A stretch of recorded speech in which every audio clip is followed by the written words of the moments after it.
Welcome back to the channel and welcome back to another installment of Base's Pick. Now, there's two fight cards on this weekend. There's actually one Golden Boy Promotions promoted on DAZN, which is Alexis Rocha versus George Ashe or Ashe. I think it's Ashe, but we're not going to speak about that one. And as good as the Frank Warren card is coming up tomorrow, we're also not going to speak about the rest of the fights on that. I am very keen to see both Moses and Carol Atuma get in the ring, sort of see what they've got to offer. Willie Hutchinson's on the card as well. It's actually a pretty good card. Artur Dalakian as well. It's for a non-pay-per-view card by this day and age standard. It's actually pretty solid. So gotta big up Frank Warren on that one. You know, if you criticize him when he does bad, you gotta praise when he's doing good. And on paper, this looks like a very good Saturday night card. But there's only one fight I'm here to talk about, and that's Artur Beterbiev versus Anthony Yarde. I've got a lot of conflicting feelings and emotions and thoughts regarding this fight, but I decided that I'm gonna have my little bit of conjecture and rant at the front, and then I'm gonna go into keys to victory for both guys, and then ultimately how I see the fight playing out. Now, we look at Anthony Yarde's resume, and quite frankly, you look at that and you don't see any opponents of any great note, with the exception of maybe Lyndon Arthur, where you can say there is a suitable progression up to the elite level, which is Artur Beterbiev. That's without saying. You get Kovalev, but Kovalev at the time when Yarde fought him wasn't the fighter that Beterbiev is now, especially wasn't the fighter that Beterbiev would have been then, when he was much younger and much fresher. And we saw how the lack of levels and sort of, I guess, the lack of elite level skill and experience cost him in that fight. Everyone talks about the 8th round where, you know, he almost had Kovalev out of there. I've watched that fight so many times, and even in that particular little salvo that he created and caused some issues, he didn't actually land as heavily on Kovalev or as consistently as people make out. It was literally 25 seconds out of the 3 minutes, and the whole minute and a half before that happened, Kovalev was still lighting him up with jabs and backhands. So there is an argument to be made that the round itself could have been scored even. It didn't even have to be a 10-9 to Yarde. It was his best round. Then we saw what happened after that. But we move forward now, and you say to yourself, okay, he's got new advice in the corner now. He's got new work that they've been working on with the addition of James Cook. And so far, from what I've seen of James Cook being in the corner, that could be the X factor moving forward, because whatever work they was doing previously, James definitely looks like he's adding his little bits of incentive and expertise and a keen eye onto the inside of that. So that to me brings his percentage of possibility of winning up just slightly. But then on one hand, it's like, I want Yarde to win because there's some similarities, you know, which don't have to be stated. You know, we both are London based. You want to have all the titles in the UK, because at least that way you've got more chance of seeing these title fights with, you know, the likes of a Joshua Boatsi, a Craig Richards, a Callum Smith, you know, Lyndon Arthur, you know, for the trilogy, Dan Aziz when he gets to that level. Like, you can just mix and match with all these guys. If they're over here, it just makes it a lot easier. But then on the other hand, you also then say to myself, it's like he shouldn't win, because him winning and doing the unthinkable then stops every other fighter after him going about things the right way, taking the necessary step up fights when they're supposed to, actually having tough opposition and honing your craft in the ring and knowing what to do in these crisis situations and taking those proper step ups rather than fighting, you know, C, D and E level opponents, sometimes even F, and then jumping up to an A, like without the necessary, you know, C plus, B minus, B plus, A minus, A, you know, before you even maybe get up to the S level as you would see in the old video games.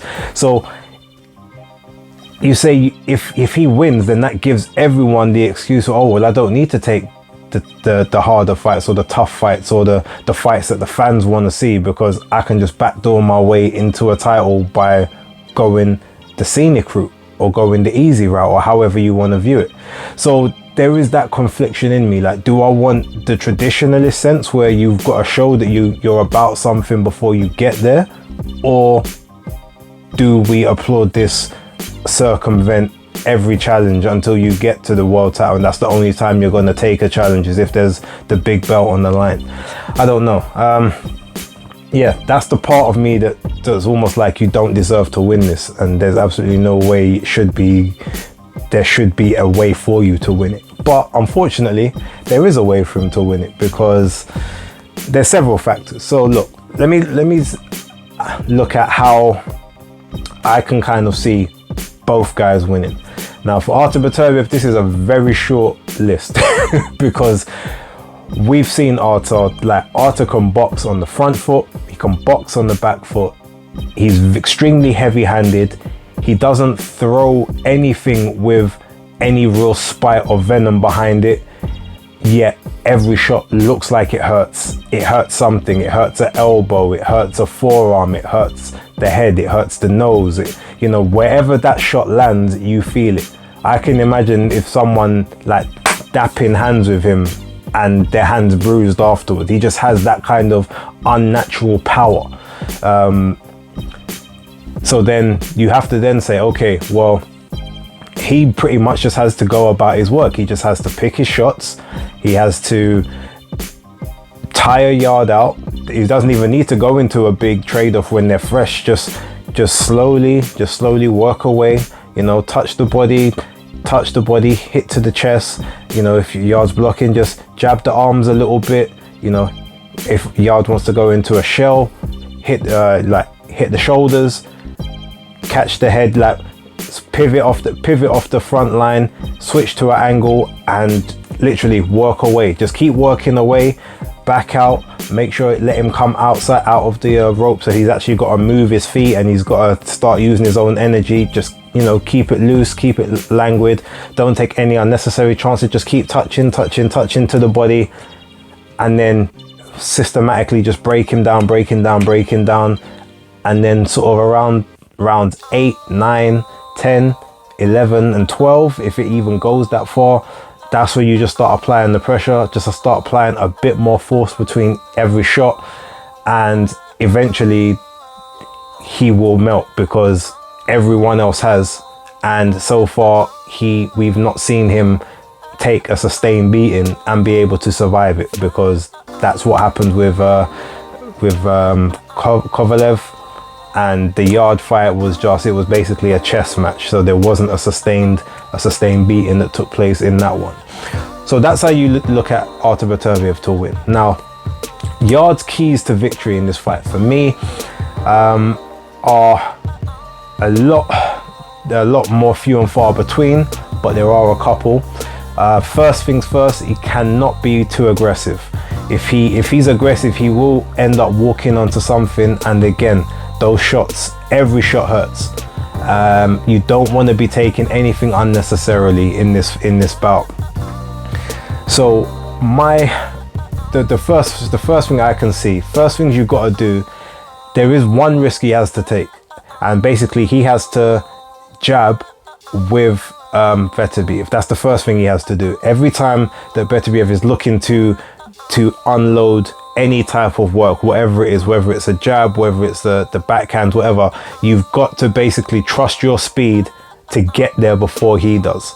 So if he's about to jab, you've got to jab with him. You've got to jab before him as well. You've got to try and keep him occupied, keep his arms up, keep him looking behind his guard. You've got to keep him having to reset, and every time you jab, you've got to move angles, you've got to turn, you've got to jab and turn. Every time you throw something out there, while you're throwing it, make sure you keep your head off the line at the same time. Head movement is going to be the biggest thing in this fight. Your head has to be constantly moving, and your feet have to be moving as much as you possibly can. There's no point trying to load up on anything in the first sort of 3, 4, 5 rounds, because even if you get him down, he's still going to be fresh enough to be able to recover. So you basically got to work when he's working, and you've got to work when he's not. So you've got to now use your youth, you've got to try and use your energy. Don't load up on anything at the start, because if you start throwing those punches out there, ultimately your gas tank is going to deplete a lot quicker than his is, because his punches, like I said, they just sort of come out naturally, they flow out, whereas Yarde is a lot more of an explosive type person. So every time he throws a punch, it's gonna drain his battery a lot more than Artur's. So that's sort of like the main keys to victory. And also, he's gonna have to be in a mindset, and I hope he's been doing this in training from maybe before this fight, but he has to be in a mindset of, I'm gonna be hit harder than I've ever been hit before in my life. I've got to just be prepared and understand that pain is love at this point. Like, I'm gonna have to embrace pain, I'm gonna have to love pain, because pain is coming. And if he's uncomfortable around pain at any point in this fight, it is just gonna unravel everything else. He's also gonna have to maintain his shape. That's the biggest thing in this fight. You can't allow your construct to falter under any pressure you're in. Like, if you're in one of those positions, you're gonna have to hold your feet to a point whereby you can absorb the shock of anything that is coming through. Again, head movement, you're gonna have to employ more of a high guard than the Philly shell. The Philly shell is not gonna help you in this one. Like, it's gonna have to be high guard, it's gonna have to be unilateral movement, and the head is gonna have to be on that pendulum. It's gonna have to be swinging. You're gonna have to be in a rhythm constantly, stopping your guy from being able to get his work off in front of you. That's where I feel like his best bets to win this fight are. And then ultimately, you're gonna have to set something up. You're gonna have to start throwing decoys, maybe from early in the fight, from the first, second, third round. Just throw a decoy, see how he reacts. Keep throwing it, maybe vary it 1 or 2 times to where you're throwing it, but just keep throwing that, and then get him to bite on it. Even if you have to follow through with the decoy on a couple times, just get him to bite on that. Know that, okay, I'm gonna keep doing this, and when you now think, okay, this is my timing, all of a sudden that's when you've got to let the shot go that he's not seeing. Whether it's a hook, whether it's an uppercut, whether it's an overhand right, straight right, whatever it is, like, you've got to be throwing out that decoy from early and getting him used to thinking that that's what's coming next, and then crack. You catch him. And I think that's the best way for Yarde to win this fight.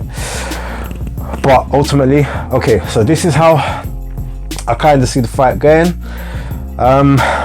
So I think the first 2 rounds are gonna be fairly cagey. I don't think any guy is going to be stupid enough to steam in to the other person. Yarde is going to have the slight speed advantage, and I think he definitely may have the athleticism advantage as well. So he may try and trade on that, and I think that Beterbiev understands that is going to be how, you know, Yarde will look to operate. So I think he's going to be cautious. He's going to look to sort of set traps. He's going to look to box. I think he's going to try and box on the front foot to start with, just in the first round. Nothing heavy, nothing committal, just to see what Yarde's got. And then I think he's actually going to start moving backwards, trying to bring Yarde onto him, because Yarde does better as a counter puncher and a front foot counter puncher than he does as a naturally aggressive fighter. It worked against Lyndon Arthur, but Lyndon Arthur is not Artur Beterbiev. So I don't think Yarde is going to be looking to sort of to come forward at Beterbiev much throughout this fight. But I think Beterbiev is going to actually almost invite him to step forward, invite him to have to move his feet to get to the target. And I think while doing that, he's going to then look to box on the outside, box on the back foot just a little bit, because even though Yarde is billed at 6 foot and Beterbiev is billed at 5'11" and a half, Beterbiev is clearly the taller guy out of the two. I don't know if he's got the longer reach, but he definitely is the taller. So I think that may cause Yarde some problems, because I don't think he's got the longest wingspan, and he's not normally that good at fighting guys that are actually taller than him. So with that being the case, he's going to have to be able to level change and sort of get in and out and try and get under some of Beterbiev's shots to be able to land his own. But yeah, I think Beterbiev's going to try and control sort of the first few rounds behind the jab, maybe employ the backhand. I think he's gonna aim to the body a little bit just to see what reaction he gets. I think he's also going to employ a very high guard in this fight as well. He's gonna have heard about Yarde's power. I don't think he's gonna want to take anything flush, but I do think he is actually going to invite Yarde to hit him at times, just so we can gauge what kind of power he's dealing with. Is it thudding? Is it explosive? Is it like stinging? And so that he can kind of get to work. And I think towards rounds 4 and 5, I think that at that point, when he suitably got Yarde moving closer to him, I feel like Beterbiev is now he's gonna start to step on the front foot as well. He's gonna almost meet Yarde in the center, as opposed to sort of backing off and letting him come to him. I feel at that point he's gonna feel like whatever energy was there is gonna start to deplete, so he can start to do his work more on the inside. And I actually do think that Yarde is gonna catch him with some good work to the body, and that will be where it tells us to sort of if Father Time has caught him or not, because if it's hard to make the weight, or if it's been hard to make the weight, more than likely it's the body that's going to show before the head. But I think we get to rounds 6, 7 and 8, and at that point I feel as if Beterbiev is going to take over fully at that point, and it's going to literally be systematic punishment from round sort of 6 to round 8, where I do think this fight will end. I think Yarde, they will either have taken too much punishment whereby the corner will throw in the towel, or the ref may jump in and save him, or he may end up getting dropped and badly hurt, once, maybe even twice. I can't see it going any further than 8 rounds, if I'm totally honest.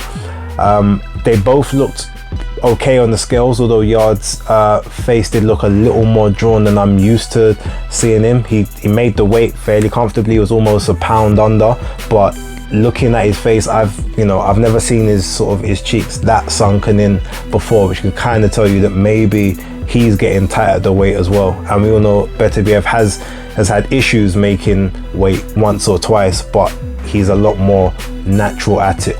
But yeah, that's kind of how I see this fight going. So as much as maybe I want to give the British, the UK guy a bit more, I just see this fight ending around about the 8th round by way of either merciful stoppage or brutal KO by Artur Beterbiev. Anyway, look, I'm gonna leave it there. Please put your comments down below. Try and be objective if you can, but obviously if you got a bit of the brethren bias or the British bias, I understand. But let me know what you guys think. Ultimately, I'm gonna leave it there. Let's see who's right, let's see who's wrong. I'm kind of hoping I'm not right, but I can't really see it going any other way. If it was to end sooner, I wouldn't be surprised, and if it went longer than that, I would be very surprised. But yeah, let me know how you feel below, and as I said, that's Base's pick. locked.